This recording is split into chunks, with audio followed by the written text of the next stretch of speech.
Sean todos muy bienvenidos a un nuevo capítulo de Comunidad en Estudio, el podcast. ¿Cómo estás, Jafet? ¿Todo bien? Muy bien, sí. Listo para compartir la palabra del Señor. Un saludo a todos los que semana tras semana se conectan y son parte de este hermoso estudio bíblico del libro de los Salmos.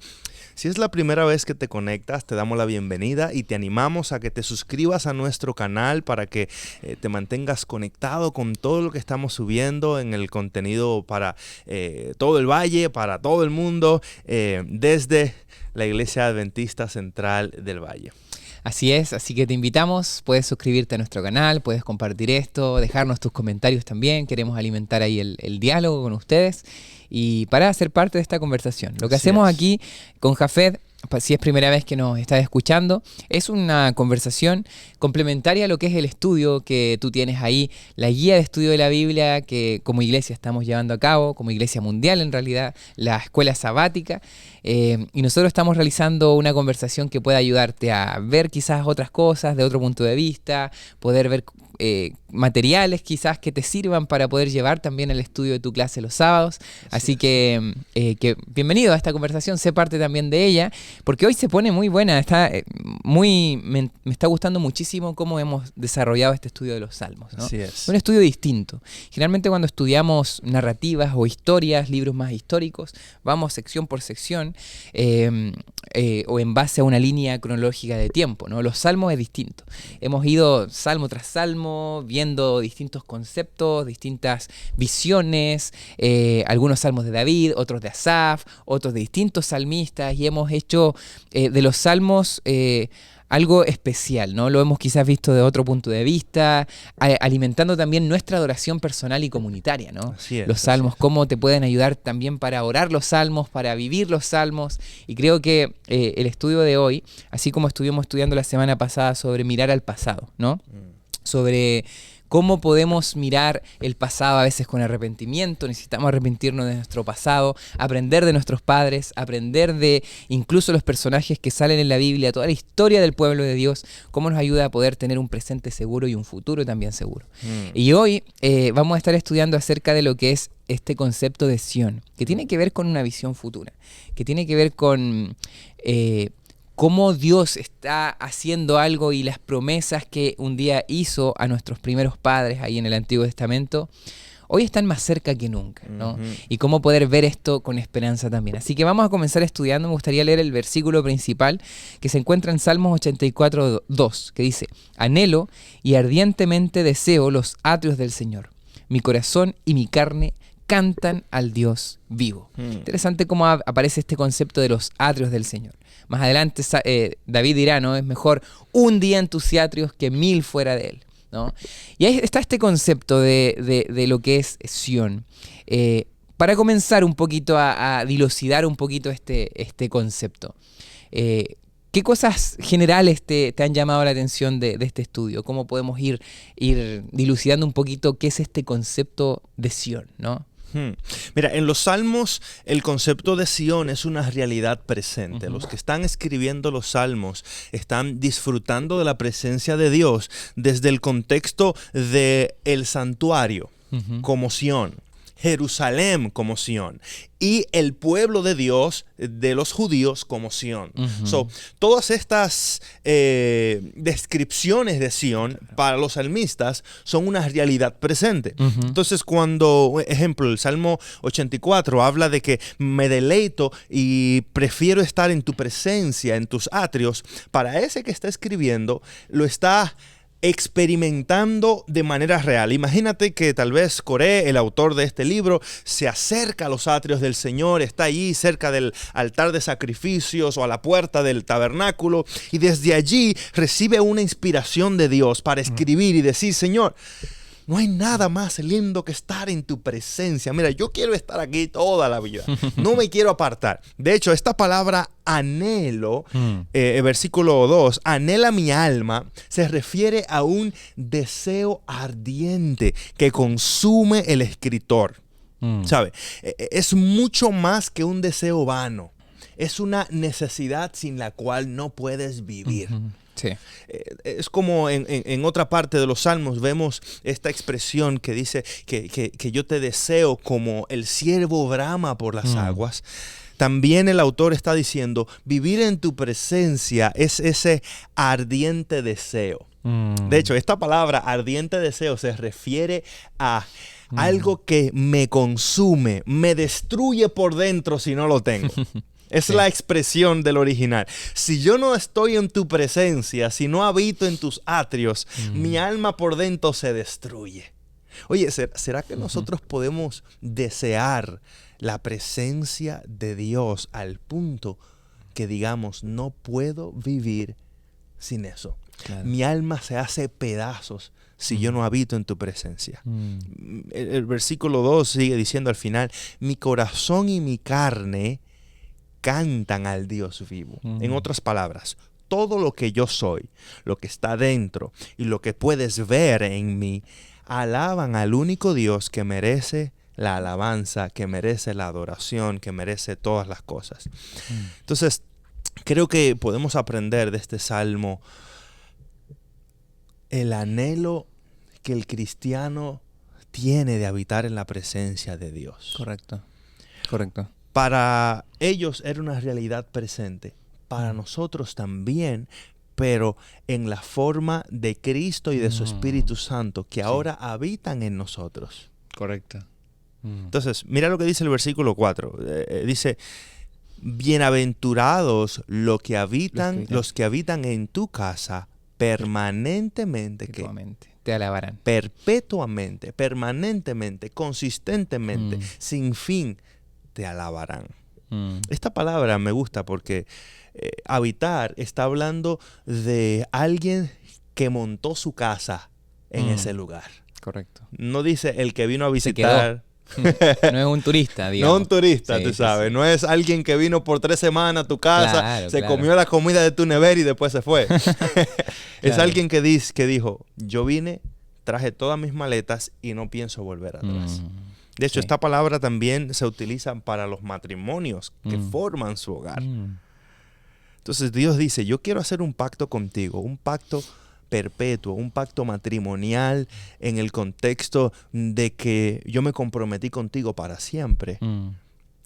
Y es lo que está diciendo, yo quiero habitar en tu presencia por toda la eternidad y quiero que este pacto nunca se rompa. Correcto. Yo vine para quedarme. Vine para quedarme. ¿Sabes qué me llama la atención? Este Salmo 84, ¿no? Que estamos estudiando del 1 al 4.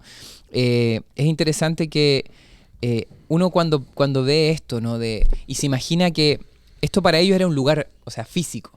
Era tangible, ¿no? Ellos, o sea, aquel que nacía en ese lugar era bendecido, recibía las bendiciones de haber nacido en Sión, ¿no?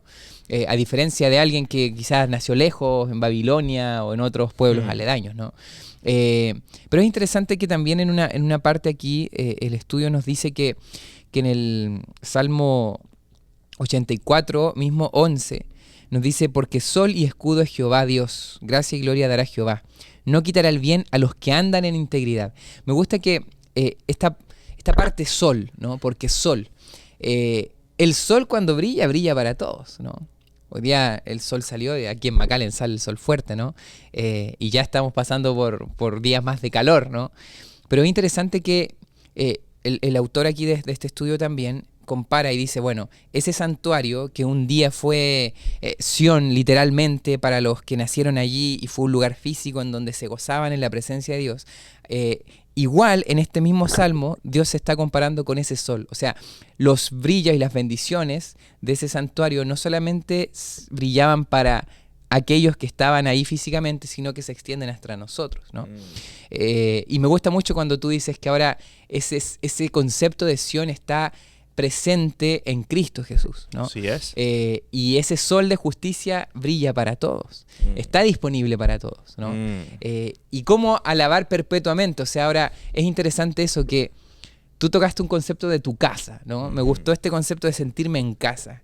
Yo creo que una de las cosas que se nos ha olvidado es que la estructura, el invento de Dios más antiguo y más importante que existe es la familia, ¿no? Y cuando tú haces de tu familia Sión, ese lugar en donde quieres perpetuamente alabarlo, donde te sientes en casa, donde quieres estar por siempre, donde te sientes seguro, donde armas también un nido, como decía aquí, incluso de manera tierna, ¿no? Yo creo que es importante saber de que ese sol puede iluminar tu familia también y convertirla en morada de Dios, ¿no? En un santuario de Dios.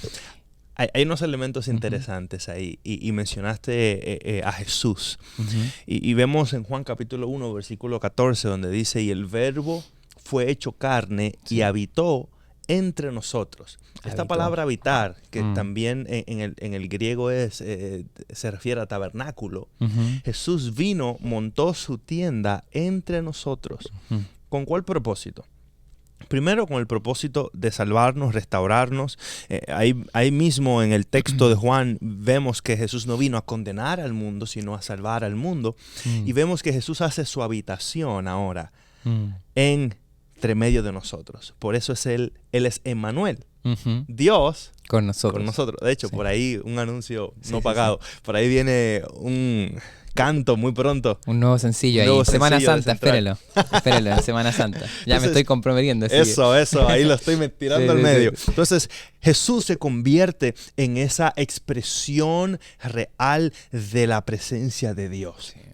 Wow. Y hay dos formas de verlo. Está la presencia general de Dios, donde entendemos de que Dios está en todos los lugares, pero está la presencia manifiesta de Dios, donde su presencia habita de manera especial en lugares y en personas que han decidido abrirle su corazón. Correcto. Definitivamente Dios está en todos los lugares. No hay ningún lugar donde nos podamos esconder de la presencia de Dios, pero hay una presencia especial. Por eso los ministros, los siervos de Dios, los hijos y las hijas de Dios que han entregado su corazón al Eterno, cargan su presencia. Correcto. Ahora no van a un lugar para buscar su presencia como iba el pueblo de Israel al templo, a Jerusalén, y ahí estaba su presencia. Ahora ellos cargan su presencia. ¿Por qué? Porque es el Espíritu que está dentro de ellos. Y ellos son el depósito de la presencia de Dios. Ahora tu corazón se convierte en santuario de Dios. Se convierte en templo de Dios. Y el Espíritu que habita en ese lugar se convierte en esa fuerza que ilumina donde quiera que tú vas. Entonces, donde quiera que tú y yo vayamos en representación de Dios, a favor de Dios, nos convertimos en agentes de su presencia. Correcto. Es tremendo, es tremendo, sí. Y ¿sabes qué? Creo que esto vuela un poco la cabeza, pero yo creo que es algo que tienes que experimentar, ¿no? El otro día comentaba ahí cuando estuvimos en la reunión de los pastores que hay un libro que entregó muchas citas, ¿no? Que estoy leyendo y se llama Practicar el Camino, Practicing the Way, de John Mark Comer. Y este libro hablaba sobre la práctica de la presencia de Dios y lo tomaba como una práctica, ¿no? Porque a veces se nos olvida, sí, le abrimos a Dios el corazón, lo vemos como un momento en nuestra vida en donde recibimos el llamado, hicimos la oración determinada, le abrimos la puerta de Dios en el corazón, pero puede ser que seguimos viviendo no conscientes de que Sion está en nosotros ahora, ¿no? No conscientes de que su presencia especial está con nosotros, ¿no? Sabemos de que Dios está en general, de que la tierra nos habla de su gloria, de que lo puedo ver en mis hijos, en la bendición de mi trabajo, pero practicar la presencia especial de Dios. Y yo creo que por eso Dios usa tantos elementos físicos, visuales para los primeros padres que tuvimos. O sea, el santuario, ¿no? Que algo físico, un rito, te llevaba a entender lo profundo de la presencia de Dios. Y yo creo que eso nos hace falta también, ¿no? Saber de que de manera intencional tenemos que cada día profundizar más en la conciencia de que Dios está con nosotros, en la presencia de Dios, ¿no? Este autor decía que esto tiene que convertirse en un hábito, ¿no? O sea, ¿cómo podemos orar sin cesar? Como dice ahí el Nuevo Testamento, ¿no? Tiene que ver con practicar la presencia de Dios día tras día. O sea, ir a ese lugar seguro puede ser incluso un lugar mental, un lugar en donde tú olvides todas tus preocupaciones, te concentres en Jesús y digas, mira, Dios está conmigo, te abres a su presencia y allí nada más importa, ¿no? ¿Cuántas veces lo vives en tu día a día, ¿no? A veces estamos tan apurados y se nos olvida que Jesús pagó el precio de que su presencia estuviera con nosotros, ¿no? Y eso es tan importante para hoy, especialmente las generaciones que hemos crecido escuchando que la iglesia es el santuario y que la presencia de Dios está en este lugar. Y muchas veces no entendemos que sí, la presencia de Dios habita en medio de su pueblo cuando se reúne a adorar. Pero hay una realidad mayor que también podemos disfrutar en la intimidad cuando nos levantamos todas las mañanas y buscamos su rostro. Entonces, queremos solamente limitar la presencia de Dios en 4 paredes dentro de una iglesia y no entendemos que Dios es mucho más grande que un templo hecho por hombres. Por eso Dios le dice a Salomón, recuerda que yo no habito en templos hechos por mano de hombre. Sí. Yo soy más grande que las 4 paredes. Yo soy más grande que tus preconceptos y cosmovisiones formadas a través de la tradición. Yo quiero que tú entiendas que yo sobrepaso todo eso. Y eso es importante entenderlo porque mientras encajonemos a Dios, llegará un momento donde Dios dejará de sorprendernos. Correcto. Porque ya hemos conocido todo de Dios que está encajonado en un espacio. Pero cuando vemos que Dios rompe las paredes, rompe nuestros esquemas, rompe lo que nosotros pensamos que es Dios en el contexto de su presencia, nunca dejaremos de asombrarnos de la grandeza de Dios. Correcto. Y yo quiero invitar a las personas a que entren a ese espacio de mantener una expectativa de asombro ante la presencia de Dios. Sí. Donde nunca dejen de disfrutar de estar a su lado. Porque ahí está el deleite. Por eso el salmista dice, Señor, no hay nada mejor. Yo puedo durar toda la vida en este lugar, toda la vida en tu presencia y nunca me voy a cansar. Porque no hay nada mejor que disfrutar de tu presencia. Sí. A veces nos confundimos con los conceptos, ¿no? Sí. Como tú dices, por ejemplo, y no está mal, a veces nosotros adoptamos lenguajes que está bien, se entiende, los entendemos, pero son conceptos que un poco se alejan de la Biblia, de lo bíblico. Por ejemplo, llamarle a este lugar, de hecho aquí estamos, este estudio está atrás del templo, ¿no? Está en un salón de jóvenes, aquí ustedes no lo ven, pero estamos prácticamente en el templo, ¿no? Nosotros le llamamos a esto casa de Dios. Muchas veces. Vamos a la casa de Dios. Entonces yo pensaba, ¿será esta la casa de Dios? ¿No? ¿Será más casa de Dios esta que mi casa? ¿No? O mi oficina. O aquí Dios habita entonces y no habita allá. Es interesante, ¿no? Y a veces, no sé, los niños, por ejemplo. Yo veo muchas veces niños muy inocentes, lindos, jugando aquí y todo. Y el otro día veían uno que estaba saltando ahí por las escaleritas ahí de la... Ya había terminado el culto y todo. Y saltó en las escaleras del stage, ¿no? Del templo. Y es como, no, por ahí no se salta, ¿no? Esto es como sagrado, ¿no? ¿Cómo ver eso? Porque si vemos el Antiguo Testamento, habían elementos físicos que tenían que merecían un respeto, ¿no? Pero por otro lado está Jesús, quien vio el templo y dijo, mira, yo voy a destruir esto y lo voy a reconstruir en 3 días, hablando del mismo, de lo que él iba a instaurar a través de su sacrificio, de que él extendió su presencia de Dios a todos, a todo lugar, y ahora sí podemos alabarlo perpetuamente, como se dice este salmo, perpetuamente, todo el tiempo. Y no es necesario acampar en el templo para poder alabarlo perpetuamente, no sé si me entiendes.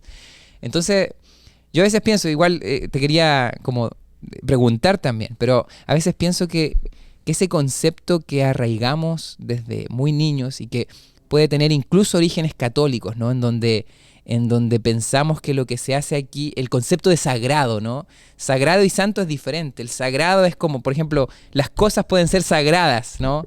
Que tienen como un poder místico y por eso se tienen que respetar. Pero lo santo es distinto, ¿no? Es otro concepto. No podemos ahondar mucho en esto, pero creo que eso es importante entenderlo, o sea, para poder vivir realmente la presencia de Dios en todo lugar y no limitarlo, como tú decías, a un espacio físico simplemente. Mira, el concepto de la reverencia dentro del templo y dentro de la casa de Dios, podemos decirlo de esa manera, viene desde un entendimiento de quién estamos adorando, más que del mismo lugar en donde estamos. Correcto. Porque cuando entendemos a quién estamos adorando, el Dios grande, poderoso, extraordinario, mi actitud frente a ese Dios grande va a ser diferente. Todo mi ser está enfocado en nuestro objeto de adoración, que es Dios. Correcto. Entonces, es importante saber que este lugar se ha separado para un propósito especial, para adorar al Señor. Y como es un lugar separado para un propósito especial, nosotros entonces debemos tratarlo de esa manera. No porque el lugar tenga algo especial en sí mismo, sino porque ya lo hemos separado para algo diferente a cualquier otra cosa. Entonces, por eso es importante mantener un balance. Y decir, oye, la presencia de Dios es mucho más grande que el templo, mucho más grande que todas estas cosas, pero ahora no voy a pensar que por esa razón voy entonces a ponerlo como algo común, ¿me entiendes? En el contexto de que ya no tiene importancia y puedo hacer lo que me dé mi gana. Correcto. Cuando yo lo separé para algo, entonces voy a vivir y a tratarlo de esa manera. Y es lo mismo, mira, yo en mi cuarto, en mi casa, yo separé un cuarto para Dios. Toda mi casa es de Dios. Correcto. Toda mi casa es de Dios. Pero ese cuarto especial es un cuarto que yo separé para dedicarlo y tener mi oración, mi culto, mi tiempo devocional para Dios.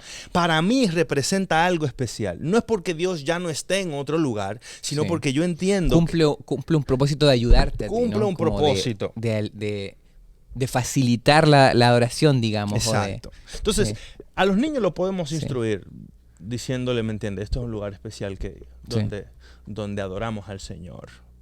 Lo que sí yo veo mal es intentar pensar que esto que de aquí es lo mismo que el santuario del Antiguo Testamento. Entonces, tú no puedes decir que allá es el lugar santísimo, este es el lugar santo y afuera es el atrio. Entonces no hay realmente una coherencia bíblica. Los corderos, entonces, claro. No sacrificamos los corderos, claro. solamente los sacerdotes, allá los pastores pueden subir. Entonces, nada de eso tiene sentido porque no vivimos en esa realidad. Estamos en otro contexto, pero sí entiendo que cuando la iglesia se reúne, cuando como pueblo nos reunimos y separamos un lugar para la adoración a Dios, ese lugar debe ser dedicado y debe uno, ¿cómo diría?, comportarse entendiendo para qué hemos separado este lugar. Sí, correcto. Porque eso le da seriedad a lo que estamos haciendo. Sí. Sabes que, ¿entiendes? a ver si logro explicar este concepto que un día leí, pero me puede salir muy mal, así que ahí perdónenme si es que se me enreda un poco. Pero yo creo que todo va en que las cosas están al servicio tuyo y no tú al servicio de las cosas. Por ejemplo, tú hablaste, yo igual iba a tocarte ese ejemplo de un lugar en tu casa. Es interesante que cuando Jesús enseña de la oración, lo primero que enseña es dónde orar, no cómo orar. Interesante.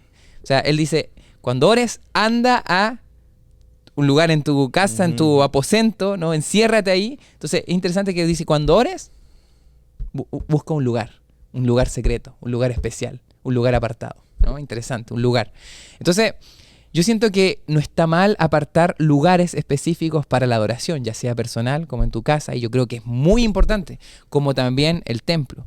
Pero que no se te olvide que esos lugares cumplen una función pedagógica, o sea, cumplen una función de servicio hacia ti, a promover, a facilitar tu adoración, ¿no? A que te ayuda a ti para poder facilitar. Y no es al revés. Me gusta. No es como que tú estás sirviendo a ese lugar, ¿me entiendes? Al servicio, tú no estás al servicio de las cosas. Exacto. Las cosas están allí para enseñarnos algo. Exactamente. El templo tenía ese mismo propósito también. Sí. El contexto nos querían enseñar una realidad mayor sobre Cristo, sobre lo que el Señor iba a hacer en su sacrificio, en su muerte, en el cielo, a través de su intercesión por nosotros.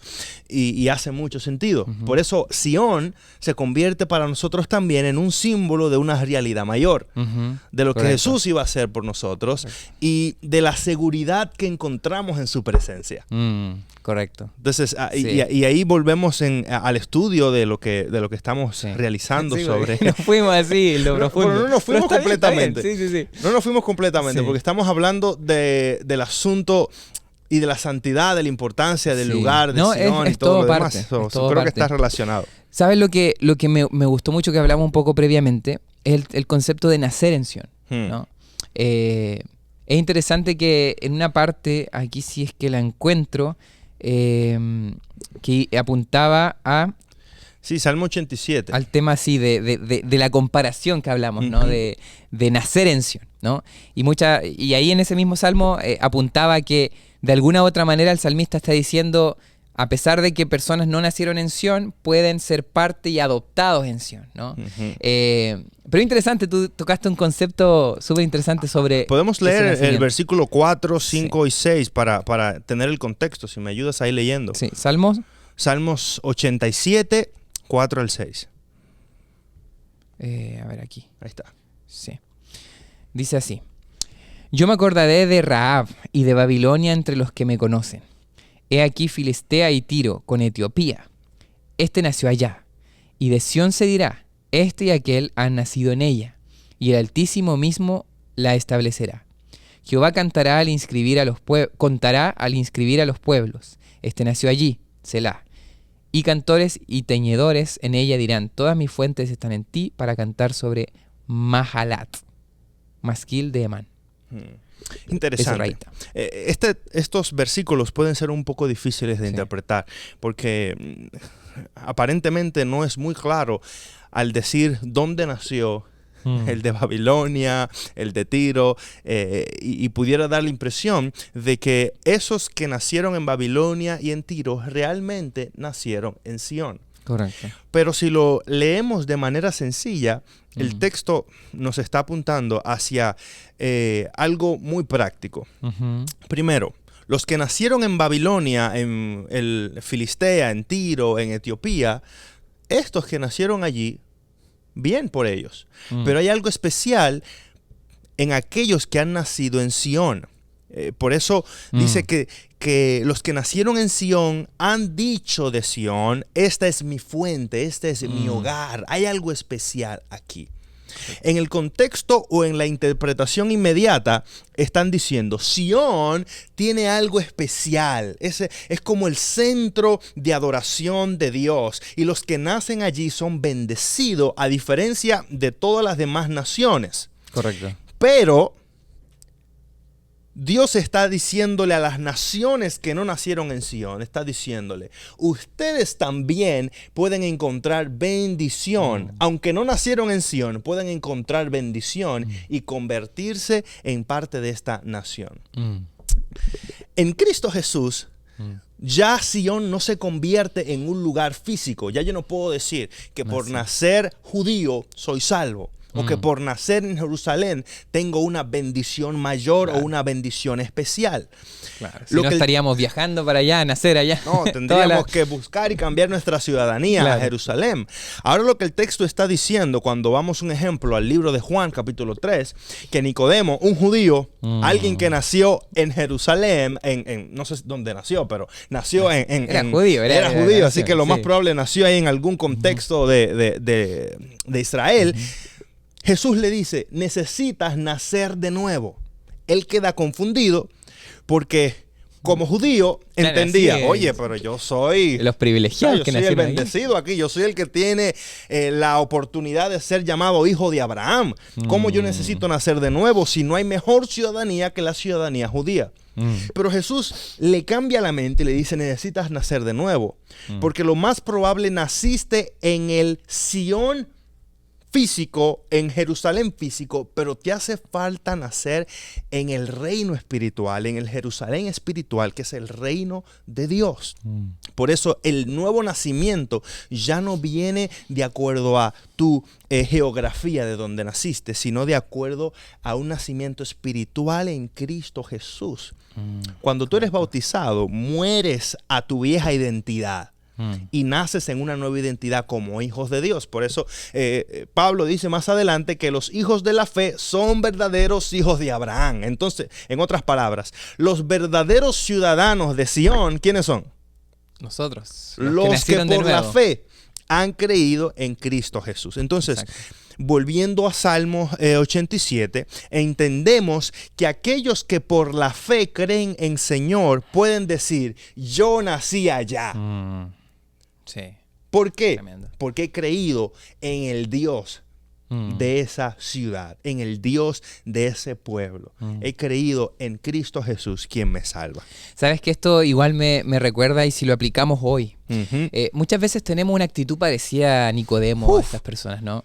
A veces decimos, no, yo nací en la fe y soy cuarta, quinta generación de cristiano, adventista o lo que sea, ¿no?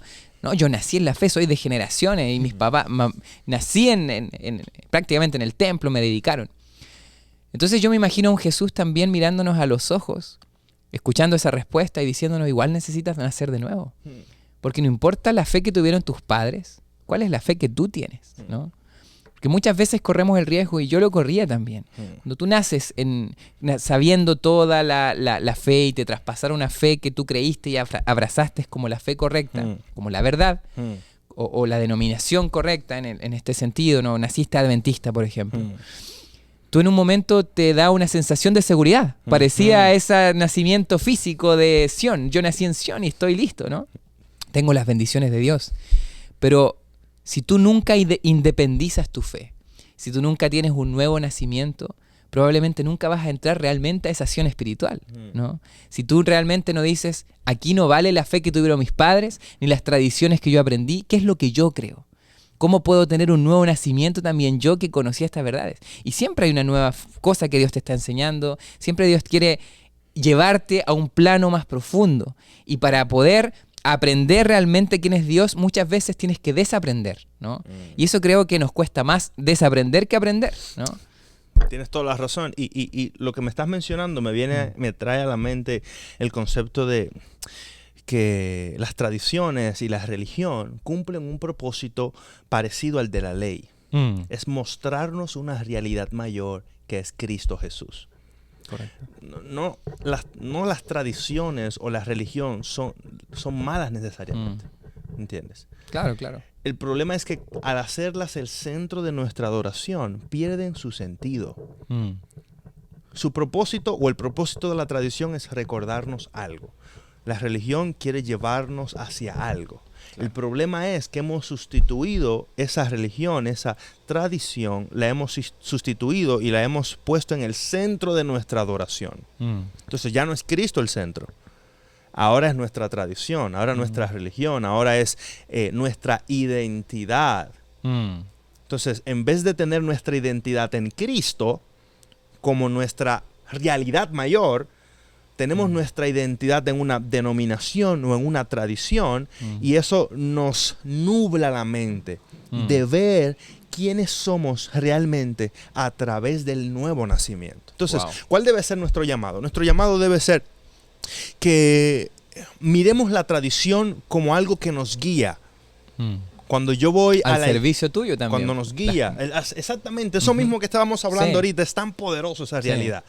Todo esto está al servicio de nosotros, ¿me entiendes? Aún el que dice que no tiene religión, tiene una religión, porque la religión son hábitos y tradiciones y costumbres que tenemos de cómo acercarnos a Dios. Pero el cómo acercarnos a Dios no es más importante que Dios mismo. No es el fin, digamos. No es el fin, es el medio que nos ayuda a tener una intimidad con el Eterno. Y yo creo que el propósito del Salmo también es que entendamos eso. El que nació en Sión entiende la realidad mayor de habitar en su presencia. Sión es el lugar, pero quien está en el lugar es más importante, la presencia de Dios. Correcto. Wow, tremendo. Sabes que, oye, ya estamos con el tiempo, pero está interesante este estudio porque creo yo que cuando tú te arraigas mucho a estos conceptos y haces de la tradición el fin, se te olvida que el fin no es la tradición, no es la forma en la cual Dios ha revelado, incluso porque Dios puede revelar elementos que sirven para que tú puedas tener una relación más íntima con Él. Pero si tú haces de la tradición el fin y te olvidas de que el fin es Jesús mismo, de nada sirve.